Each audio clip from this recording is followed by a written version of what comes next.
তুমি আমার রুমে? হ্যাঁ, আমি তোমার রুমে, কারণ আমি তোমার গার্লফ্রেন্ড। এখানে কেন এসেছো? চলে যাও বলছি।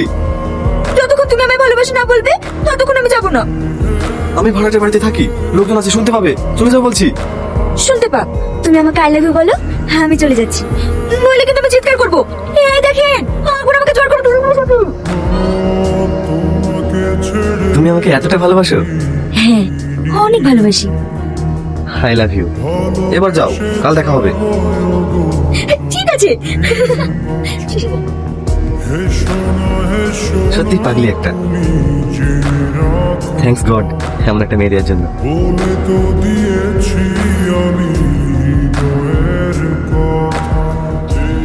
ভাই, আমরা এখান থেকে মেয়েটাকে তুলে নিয়ে যেতে এসেছি। আমরা আমাদের প্রতিশোধ নেব। তুমি মেয়েটাকে এত কাছে পেয়েও তুলে নিয়ে যাচ্ছ না কেন? মেয়েটি খুব ভালো, ও সত্যি আমাকে অনেক ভালোবেসে ফেলেছে। ভাই, তুমি বুঝতে পারছো না কেন? ওটা ওদের প্ল্যান হতে পারে। যদি এটা ওদের প্ল্যান হয় তাহলে এখানেই কোশিশ করে দেবো।